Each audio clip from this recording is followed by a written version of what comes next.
संजय नगर गांव में हरिया नाम का एक लड़का अपनी माँ गंगा देवी और छोटे भाई लालू के साथ रहता था।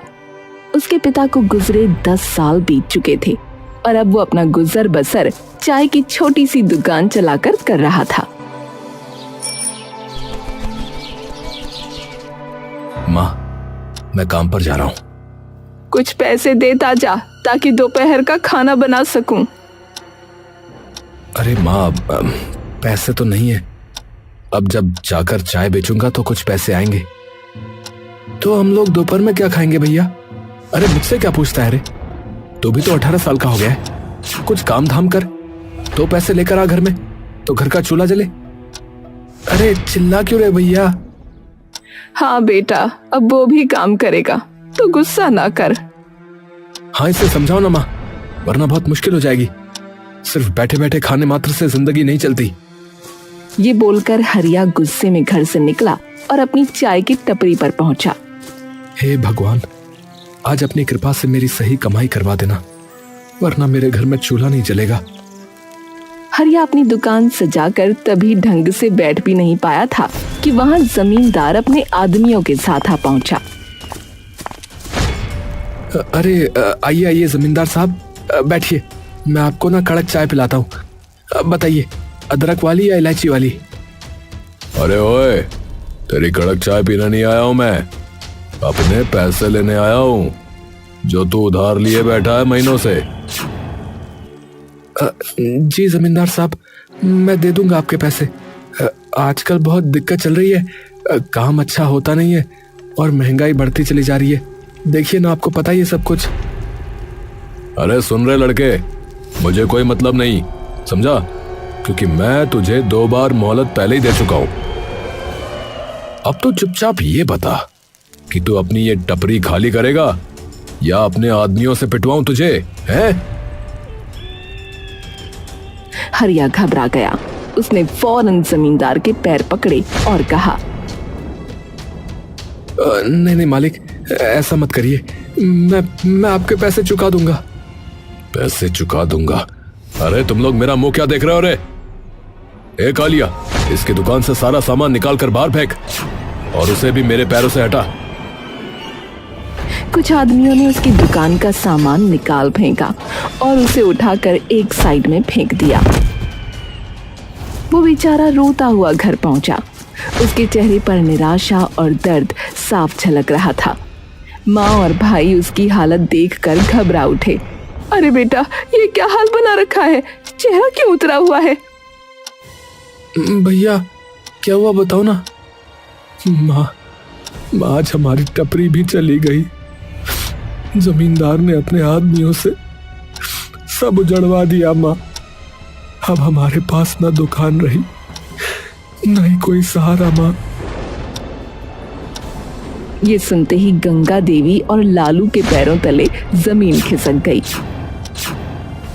घर में सन्नाटा छा गया। हे भगवान, अब हम क्या करेंगे? भैया, तो अब हम 2 वक्त की रोटी भी नहीं जुटा पाएंगे। और क्या? अरे और क्या, मुझे तो बस यही आता था, चाय बनाना और बेचना। अब और कौन सा काम करूं बता? कुछ देर तक घर में सिर्फ सिसकियां गूंजती रहीं। फिर माँ ने गहरी सांस भरकर कहा, बेटा, याद है तुम्हारे पिता जब गए थे तब उन्होंने वो खेत छोड़ा था।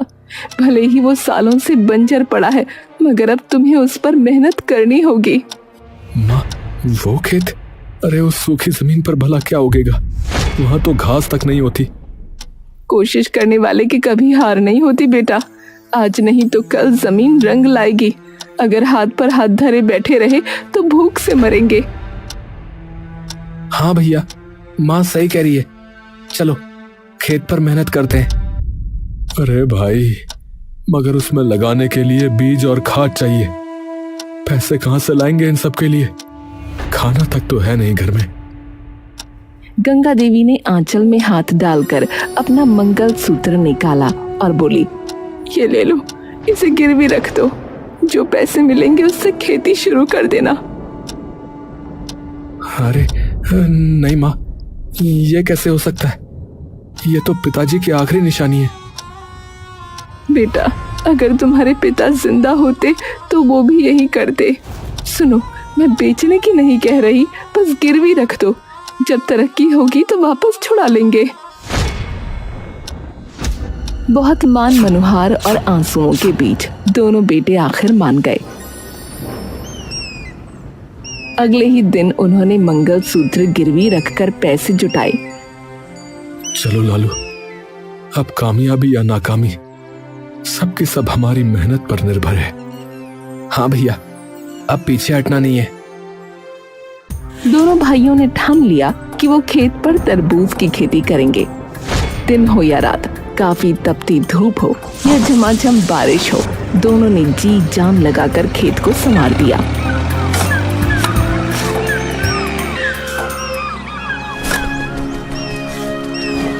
हाँ, देख लालू, मिट्टी की खुशबू बदल रही है।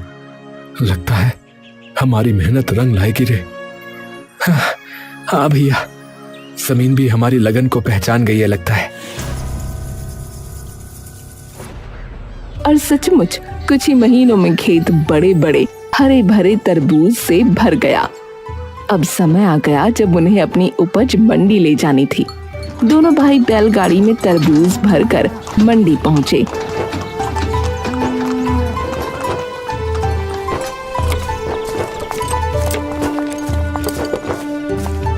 अरे वाह वाह भैया वाह, इतने ताजा और रसीले तरबूज तो मैंने सालों में नहीं देखे, बता रहा हूँ।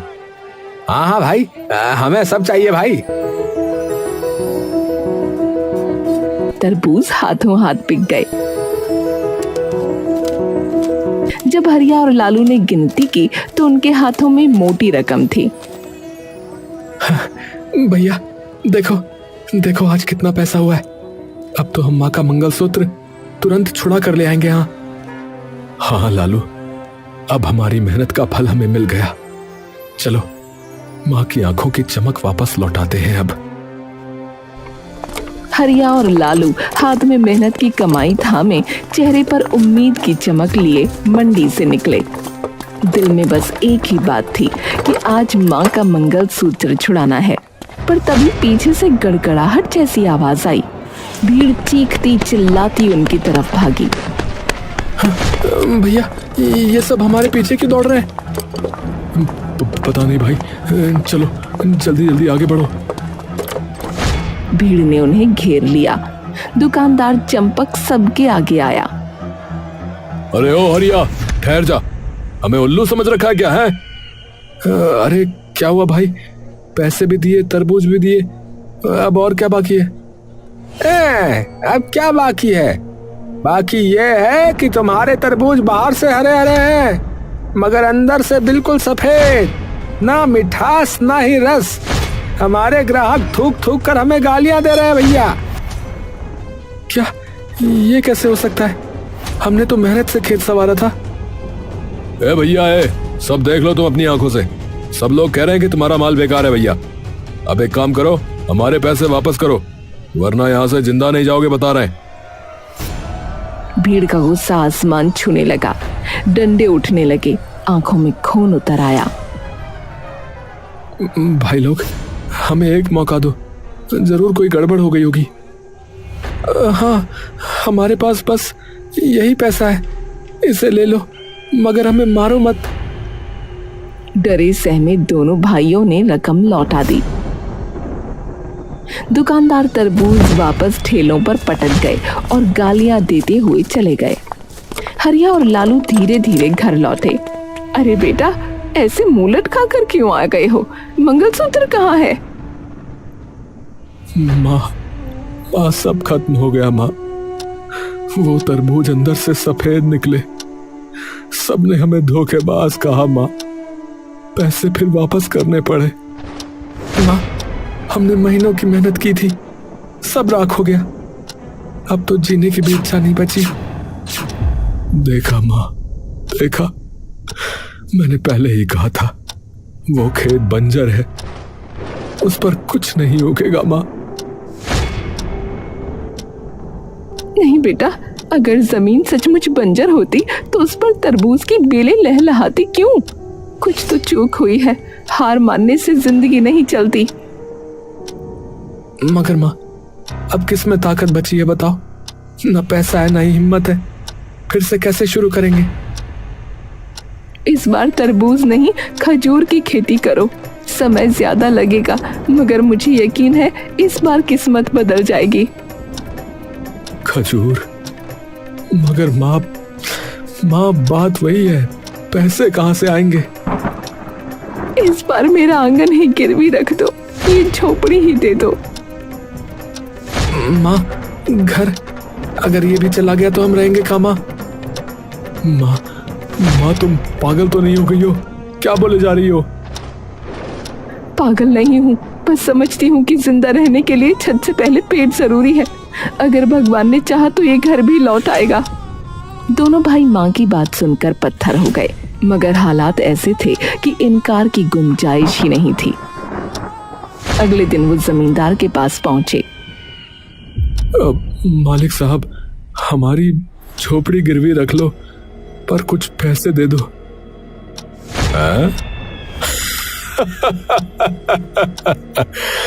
तुम्हारी झोपड़ी?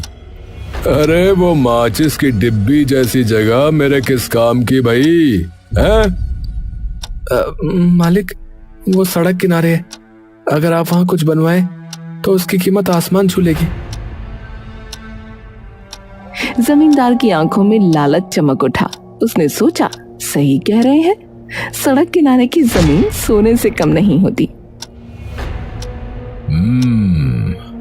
ठीक है, झोपड़ी मेरे पास रखो और लो, ले जाओ पैसे। मगर याद रहे, अगर पैसे समय पर ना चुकाए तो समझो झोपड़ी हमेशा के लिए मेरी। क्या समझे? बेबस हरिया और लालू ने शर्त मान ली और पैसे लेकर लौटे। इस बार दोनों ने खजूर की खेती शुरू की। समय बीता, साल बदला और मेहनत रंग लाई। खेत में खजूर के पेड़ लहलहा उठे, उनकी डालियां फलों से झुक गईं। देखो लालू, बगीचा कितना प्यारा लग रहा है, देखो। हाँ भैया, अब मंडी में सबको मुंह तोड़ जवाब देंगे। दोनों भाइयों ने खजूर के टोकरे तैयार किए और मंडी पहुंच गए। अरे लो जी लो भैया, ताजे खजूर, जरा देखो तो, इस बार हमारी मेहनत का फल चखो। अरे हाँ, बहुत देख लिया तुम्हारा माल है।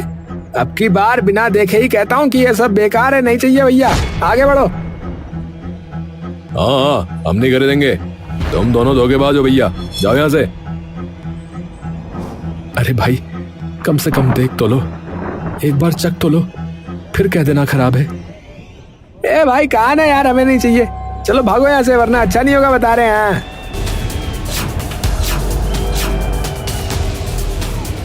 भीड़ फिर से शोर मचाने लगी। दुकानदारों ने बिना देखे ही खजूर ठुकरा दिए। अपमान से झुके सर और टूटे दिल लिए हरिया और लालू मंडी से वापस लौटे। भैया, लगता है किस्मत ही हमसे रूठ गई है। हाँ लालू, मेरी तो समझ में ही नहीं आ रहा है कि अब क्या करेंगे। हरिया और लालू मंडी से अपमानित होकर लौटे। चेहरों पर निराशा की कालिख थी। घर पहुंचकर उन्होंने माँ को सारी आप बीती सुनाई। क्या, बिना देखे ही लौटा दिया? अरे भगवान, ये कैसा अन्याय है मेरे बच्चों पर। हाँ माँ, अब तो लगता है कि इस धरती पर हमारे लिए जगह ही नहीं बची। तीनों कुछ देर तक खामोश बैठे रहे। सन्नाटा इतना गहरा कि मानो वक्त भी ठहर गया हो। अचानक गंगा देवी के चेहरे पर चमक आ गई। रुक जाओ, इतनी जल्दी हार मानना पाप है। पहले ये तो देखो कि ये खजूर वाकई बेकार है या नहीं। माँ, क्या फायदा जब मंडी वाले ही नहीं मानते तो। चुप, बिना चखे फैसला मत करो, ले आओ ये खजूर। तीनों ने खजूर तोड़े और खाने लगे। अरे अरे वाह, ये तो गजब के मीठे। सच कहूं तो मैंने इतनी स्वादिष्ट चीज अपनी जिंदगी में नहीं चखी। देखा, ये कोई साधारण खजूर नहीं, ये तो वरदान है। मगर कमी है हमारी सोच में। मंडी वालों की दया पर जीने की बजाय हमें खुद रास्ता बनाना होगा। पर माँ कैसे? मेरे पास एक उपाय है। हम इन खजूरों की बर्फी बनाएंगे और सीधा गांव वालों को बेचेंगे। बर्फी खजूर की? हाँ, मीठे खजूर और देसी गुड़ से जो स्वाद बनेगा उसे खाकर लोग दीवाने हो जाएंगे। हरिया को थोड़ी उम्मीद जगी। वो तुरंत बाजार की ओर भागा और गुड़ खरीद लाया। गंगा देवी ने खजूर और गुड़ को मिलाकर रात भर चूल्हे पर पकाया। भट्टी की आंच, माँ के हाथों का जादू और उनकी आस्था, तीनों ने मिलकर बर्फी तैयार कर दी। माँ, ये तो चमचमाते सोने जैसी लग रही है। हाँ भैया, अब देखते हैं गांव वाले क्या कहते हैं। अगले दिन दोनों भाई टोकरियों में बर्फी भरकर गांव की गलियों में निकल पड़े। अरे आओ आओ भैया, अरे खजूर की बर्फी, मीठी, नरम और एकदम देसी भैया। अरे बाबूजी आओ, अरे माताजी, अरे भैया, आओ भैया आओ। लो जी लो, खाओ और बताओ कैसी है ये खास बर्फी। लो भैया, दादा आओ देखो चखो। गांव वालों को तो पहले ही शक था, मगर जैसे ही बर्फी मुंह में गई सबके चेहरे खिल उठे। क्या क्या खिला रहे हो? क्या है ये? बर्फी? खजूर की बर्फी? चलो चखा रहे हो तो खा ही लेते हैं भैया। चखने में कौन सा पैसा लग रहा है?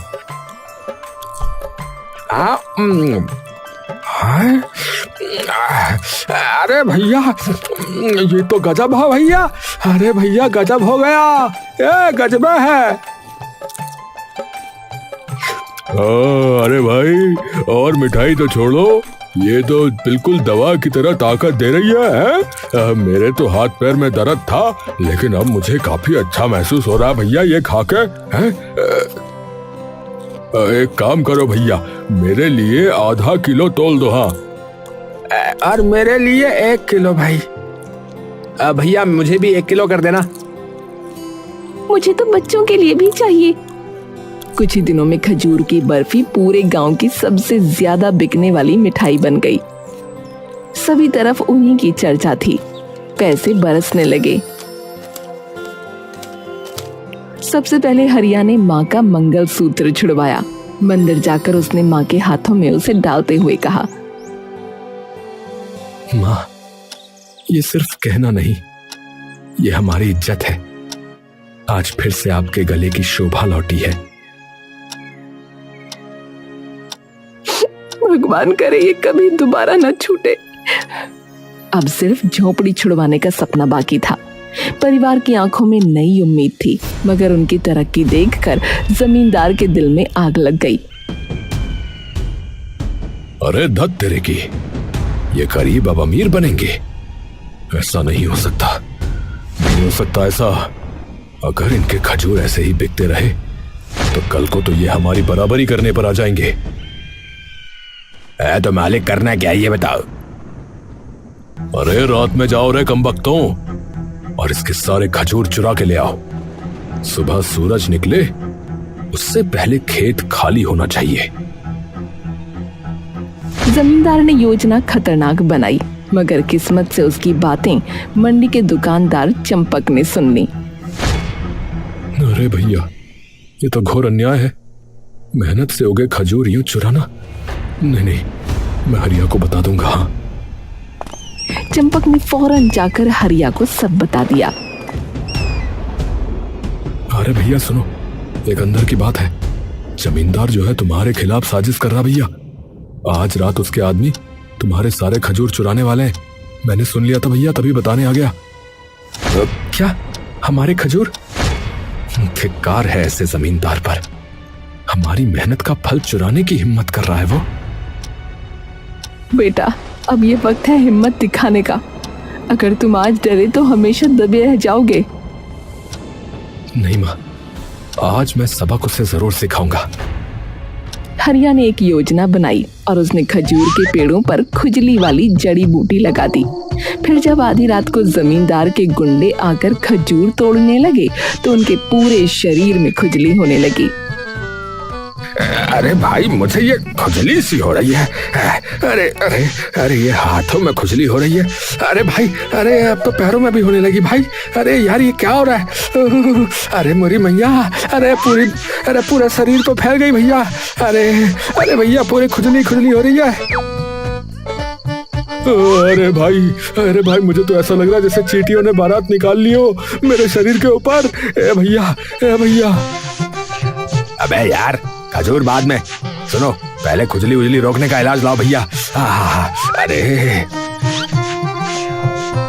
कुछ ही पलों में सब आदमी पेड़ छोड़ छोड़ कर सड़क पर ऐसे भागे जैसे उनकी कमर में आग लग गई हो। पूरा मंजर देखकर हरिया, लालू और चंपक ठहाकों से लोटपोट हो गए। अरे भाई, मैंने तो बहुत तमाशे देखे, लेकिन इतना शानदार कॉमेडी शो पहली बार देख रहा हूँ भैया। जब सब भाग गए तो हरिया ने चंपक से पूछा, अरे चंपक भाई, एक बात बताओ, आपने हमारी मदद क्यों की? तुमने तो कहा था कि हमारे खजूर बेकार है। अरे अब क्या बताऊं हरिया, जमींदार ने ही हमें भड़काया था भैया। उसने कहा था कि तुम्हारे फल कोई ना खरीदे, ताकि वो फिर तुम्हारा घर हड़प ले। इसलिए तो ये सब उस जमींदार का खेल था। लेकिन अब देखना, मैं अपना घर छुड़वा कर ही दम लूंगा। हाँ। अगले दिन अचानक शहर में एक आदमी आता है और हरिया से कहता है, तुम हरिया हो ना, जो खजूर की बर्फी बेचते हो? जी, आप कौन? देखो भैया, शहर में मेरी कई सारी मिठाई की दुकानें हैं, लेकिन जब से कुछ लोग यहाँ से खजूर की बर्फी खाकर गए हैं तो वो उसी की बात करते रहते हैं, और मेरी दुकानों पर भी उसकी मांग बहुत बढ़ गई है। इसलिए मैं चाहता हूँ कि तुम हमारे लिए खजूर की बर्फी बनाओ भैया। हम तुम्हें अच्छा दाम दे देंगे भाई। अरे ये तो बहुत खुशी की बात है। तो आपको कितनी बर्फी चाहिए होगी? पहली बार में 10 से 20 किलो भी दे दोगे तो चलेगा, लेकिन मुझे ज्यादा चाहिए होगी भैया, क्योंकि मेरी 5 दुकानें हैं। ठीक है भाई साहब, आपको मिल जाएगी। अच्छा ठीक है, फिर ये लो पैसे एडवांस। वो आदमी एडवांस पैसे देकर चला गया। बेटा, इतना बड़ा ऑर्डर, आज मुझे लग रहा है कि मेरी तपस्या सफल हुई। सच में माँ, विश्वास नहीं हो रहा है। कुछ ही महीनों में हरिया और लालू बहुत अमीर हो गए और वो अपना घर छुड़वा लेते हैं। तुमने हमको और सभी गांव वालों को बहुत सताया जमींदार, लेकिन याद रखना, अब हम तुमसे ज्यादा अमीर हैं, और इसीलिए अब कोई समझदारी दिखाने की कोशिश मत करना। हाँ। अरे नहीं भाई, मैं आपसे कभी ऐसा नहीं करूंगा। मैंने तुम्हारी गरीबी का फायदा उठाने की कोशिश की, लेकिन भूल गया था कि किस्मत के आगे किसी की नहीं चलती। मुझे माफ कर दो भाई, मुझे माफ कर दो। हाँ, जाओ, माफ किया। चलो बच्चों। इस घटना के बाद गांव का कोई भी शख्स जमींदार के आगे नहीं दबता था, और इस तरह हरिया और लालू की मेहनत से उनका भाग्य तो बदला और साथ ही जमींदार का दबदबा भी खत्म हो गया।